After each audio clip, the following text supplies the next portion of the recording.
L'Organisation mondiale de la santé au secours des pays proches de la zone la plus touchée par Ebola en Afrique, elle promet une aide accrue pour prévenir la propagation de l'épidémie.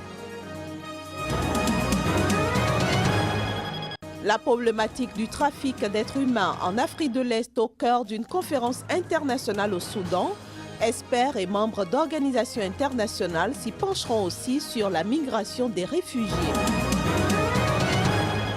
La Renamo rejette d'avance les résultats des élections présidentielles et législatives tenues mercredi dernier au Mozambique. Elle soupçonne le parti au pouvoir de fraude. C'est un réel plaisir de vous retrouver sur Sika TV. Madame, Monsieur, bonjour et bienvenue dans ce journal. Nous allons commencer par une information en bref. Au moins 7 personnes ont été tuées lors d'affrontements jeudi près de Gao, principale ville du nord du Mali. Ces combats ont opposé le mouvement national de libération et un mouvement rival, le groupe Gatia, d'après une source militaire africaine de la mission de l'ONU au Mali, MUNISMA. Les affrontements ont duré plus de 6 heures. Le MNLA a été chassé de la localité qui est désormais sous contrôle du Gatia et de ses alliés. Il y a eu au moins 7 morts dans les 2 camps et plusieurs blessés, a affirmé une source au sein de la MINUSMA. L'Afrique doit mobiliser davantage de ressources humaines pour lutter contre l'épidémie d'Ebola qui frappe l'ouest du continent, a affirmé jeudi la présidente de la Commission de l'Union africaine. Pendant ce temps, l'Organisation mondiale de la santé annonce que 15 pays africains proches de la zone la plus touchée par Ebola vont bénéficier d'une aide accrue pour prévenir la propagation de l'épidémie. Elle a par ailleurs indiqué qu'elle ne recommandait pas les contrôles instaurés dans les aéroports. Reportage. L'Afrique doit mobiliser davantage de ressources humaines pour lutter contre l'épidémie d'Ebola qui frappe l'ouest du continent, a affirmé ce jeudi la présidente de la Commission de l'Union africaine, Mme Nkosazana Dlamini Zuma. Nous considérons qu'il s'agit d'une responsabilité pour nous, en tant que continent, de mobiliser le personnel soignant pour les centres de traitement, le plus de ressources humaines possible. Nous n'avons pas le droit de penser que cette bataille est une lutte isolée qui ne concerne que la Sierra Leone, le Libéria ou la Guinée. C'est une bataille mondiale, mais surtout une bataille continentale contre le virus Ebola et nous devons mener une course contre la montre afin de mettre cette maladie sous contrôle.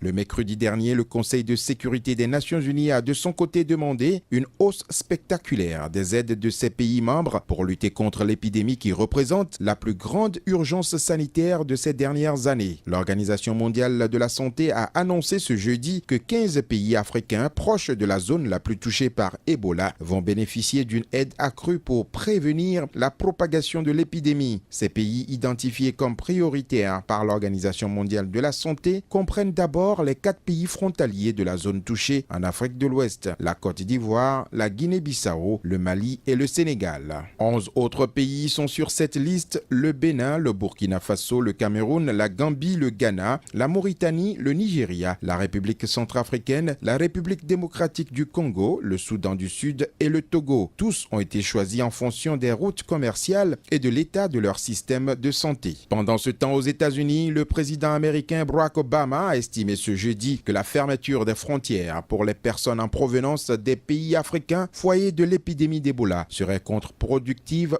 évoquant par ailleurs la possible nomination d'un responsable pour coordonner les efforts au niveau fédéral. Au-delà du traitement de toute personne susceptible d'avoir été exposée à Ebola, le mieux que je puisse faire pour protéger les Américains, c'est de traiter Ebola à la source, en Afrique de l'Ouest, où l'épidémie bat son plein. Pour le président américain, le contrôle dans les aéroports est une initiative qui risquerait de pousser les personnes originaires des pays concernés touchés par Ebola à utiliser d'autres moyens de transport pour rejoindre l'Europe ou les États-Unis. Justement, parlant toujours du virus Ebola, sachez que Bruxelles a accueilli hier jeudi une rencontre des ministres européens de la santé. Il s'agit d'une réunion stratégique sur les possibilités de renforcer les contrôles des voyageurs en provenance des pays touchés par l'épidémie. Reportage. Les ministres européens de la Santé sont ce jeudi à Bruxelles pour une réunion technique sur un éventuel renforcement des contrôles des voyageurs en provenance des pays africains touchés par Ebola. D'après la présidence, le rendez-vous vise à coordonner les actions des États membres sur cet aspect du dossier, en l'absence pour le moment bien sûr de consensus sur l'opportunité de dépistage aux arrivées en Europe. Londres est la seule capitale de l'Union européenne à avoir introduit jeudi des contrôles à l'arrivée dans ses principaux aéroports et gares, suivant les exemples américains et canadiens. Selon une source européenne, la discussion doit aussi porter sur l'efficacité des procédures de dépistage en vigueur au départ des pays affectés. Je veux préconiser un système pour contrôler le voyageur dès le premier aéroport, puis au second et au troisième, afin d'avoir plus d'informations possibles sur les gens, mais aussi pour les pays. Avoir un niveau élevé de contrôle à l'aéroport. Nous devons consacrer plus de ressources et envoyer plus de gens travailler et aider là-bas. La situation est très compliquée. La Finlande ne soutient pas ces contrôles en Europe parce qu'ils seront plus efficaces dans les pays d'où partent les avions.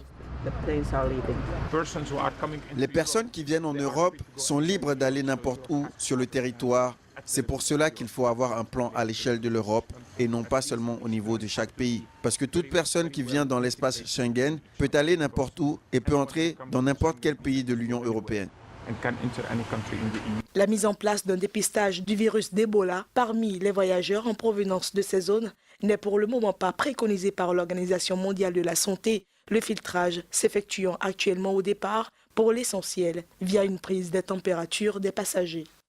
Ebola toujours, les passagers des vols quotidiens d'Air France en provenance de Conakry en Guinée, l'un des 3 pays les plus touchés par l'épidémie sur le continent africain. Ces passagers donc devront à partir de demain samedi se soumettre à un questionnaire et à une prise de température à leur arrivée à Roissy. D'après la responsable du SAMU de Paris, l'objectif n'est pas du tout de stigmatiser des gens qui reviennent d'Afrique. Il s'agit plutôt de faire un diagnostic très précis et très rapide. Des contrôles au départ de Guinée existaient déjà, mais la France va les renforcer avec les équipes de médecins français de la Croix-Rouge. Les passagers recevront dans l'avion un questionnaire de traçabilité. Un seul cas d'Ebola a été soigné en France jusqu'à présent, celui d'une jeune infirmière de Médecins sans frontières, contaminée lors d'une mission au Libéria, rapatriée à Paris et aujourd'hui guérie. L'objectif ici, c'est pas de stigmatiser des gens qui reviennent d'Afrique et qui ont de la fièvre, pas du tout. L'objectif, c'est de dire, on a les moyens de faire le diagnostic très précis, de le faire vite. On a les moyens de soigner dans des hôpitaux qui sont spécialisés des gens qui, par malchance, auraient contracté cette horrible maladie. Donc, plus vite vous nous appelez, plus vite on vous met dans le bon parcours de soins, plus vite vous serez rassuré ou plus vite vous serez soigné. Le Royaume-Uni avait été le premier grand pays à annoncer jeudi dernier un dépistage renforcé des voyageurs en provenance des pays affectés par l'épidémie, à savoir le Libéria, la Sierra Leone et la Guinée, dans certains de ces aéroports que sont Heathrow et Gatwick, ainsi que dans les terminaux Eurostar. Aux États-Unis, le dépistage a commencé samedi à l'aéroport JFK de New York et devrait être étendu ce jeudi aux 4 autres aéroports prévus, Newark, Atlanta, Chicago et Washington. En Europe, la République tchèque a également annoncé ce mercredi que tous les voyageurs arrivant à l'aéroport de Prague en provenance des zones touchées seront soumis à des contrôles avec notamment des formulaires médicaux. Direction maintenant le Soudan qui vient d'accueillir la conférence régionale de l'Union africaine sur la traite et le trafic des êtres humains dans la Corne de l'Afrique. Elle a réuni cette conférence pendant 4 jours à Khartoum des experts et membres d'organisations internationales pour réfléchir notamment et trouver des mesures palliatives à la problématique du dit trafic. Le trafic des êtres humains, qui implique aussi celui des organes, a depuis peu franchi le seuil du tolérable en Afrique.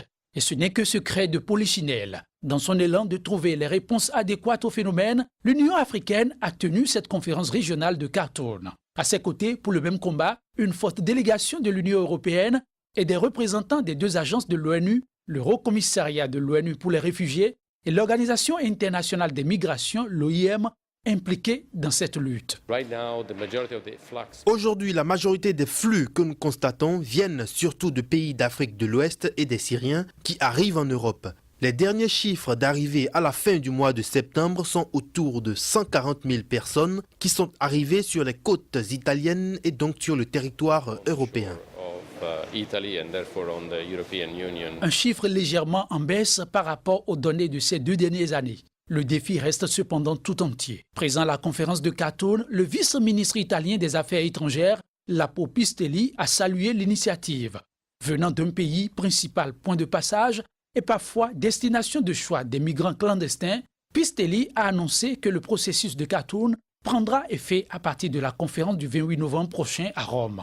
Conférence prévue pour débattre de la même thématique, mais à l'échelle mondiale. Au Mozambique, la Renamo a plongé le pays dans l'incertitude en annonçant hier jeudi qu'elle rejetait d'avance les résultats des élections présidentielles et législatives de mercredi. Elle soupçonne en effet le parti au pouvoir de fraude. La Renamo, premier parti d'opposition au Mozambique et ancienne guérilla toujours en possession de ses armes, dit ne pas accepter les résultats des élections du mercredi. La tension monte au niveau des populations car la Renamo a les moyens de déstabiliser le pays qui commence à exploiter ses immenses richesses gazières récemment découvertes. Nous n'acceptons pas le résultat de ces élections. Nous pouvons dire catégoriquement que nous avons gagné ces élections, a déclaré le porte-parole de la Renamo, Antonio Mukanga, alors même que les résultats connus portaient sur moins d'un quart des bureaux de vote. D'après nos informations sur le terrain, nous pouvons catégoriquement affirmer que la Renamo a gagné l'élection. Mais attention, pour la Renamo, il ne s'agit pas de gagner. C'est une question de justice, de transparence et d'appliquer les principes de la vraie démocratie. Nous n'acceptons pas les résultats de ces élections. Nous ne pouvons pas avoir une démocratie pour l'Afrique et une autre pour l'Europe. À Tsangano, des urnes ont été brûlées. À Lago, 14 zones n'ont pas voté. Ce ne sont que quelques exemples d'irrégularités que nous considérons graves. Antonio Mukanga n'a pas indiqué sur quelle base il revendiquait la victoire dans ces élections présidentielles et législatives qui se tenaient le même jour. Son parti, la Renamo, avait dénoncé dès mercredi des tentatives de fraude, mais il n'a pas non plus donné de détails sur ces présumés incidents. Voilà, mesdames, messieurs, c'est sur cet élément que nous mettons un terme à cette édition que je vous remercie d'avoir suivi. Très bonne suite de programme sur Sika TV.